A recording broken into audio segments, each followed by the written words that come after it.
મારું નામ નૈમિષ સુરેશભાઈ સોમૈયા. હું નાયબ મામલતદાર તરીકે જિલ્લા પુરવઠા અધિકારી શ્રીની કચેરી રાજકોટ ખાતે ફરજ બજાવું છું. પોસ્ટલ બેલેટથી મતદાન કરવા માટેના દરેક વિધાનસભા વાઇઝ મતદાન મથક એટલે કે ફેસિલિટેશન સેન્ટર્સ ઊભા કરવામાં આવતા હોય છે. સરકારી કર્મચારીઓ કે જે પોતે ચૂંટણી ફરજ પર રોકાયેલા હોય એ મતદાનના દિવસે મતદાન મથક પર જઈને પોતે મતદાન કરી શકતા નથી, પોતાના મતાધિકારનો ઉપયોગ કરી શકતા નથી. એટલા માટે ચૂંટણી પંચ દ્વારા અલગથી પોસ્ટલ બેલેટથી સરકારી કર્મચારીઓના એટલે કે જે ચૂંટણી ફરજ પર રોકાયેલા હોય એવા કર્મચારીઓના મતદાન માટેની ખાસ સુવિધા ઊભી કરવામાં આવેલી હોય છે. દરેક સંસદીય મત વિસ્તાર વાઇઝ એમાં જે વિધાનસભા મત વિસ્તારો હોય એમાં એક ફેસિલિટેશન સેન્ટર ઊભા કરવામાં આવતા હોય છે.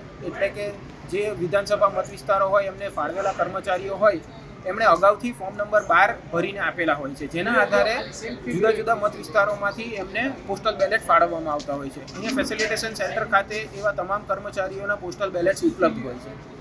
આ પોસ્ટલ બેલેટ્સ જ્યારે કર્મચારી પોતાનો એક માન્ય પુરાવો લઈને આવે કે ભાઈ અને બતાવે અહીંયા, ત્યારે એનું નામ આધારે એમને પોસ્ટલ બેલેટ ફાળવવામાં આવતું હોય છે. એ પોસ્ટલ બેલેટથી જે સરકારી કર્મચારી છે તે પોતાના મતાધિકારનો ઉપયોગ કરી શકે છે અને આ રીતે મતદાનમાં સહયોગી થઈ શકે છે.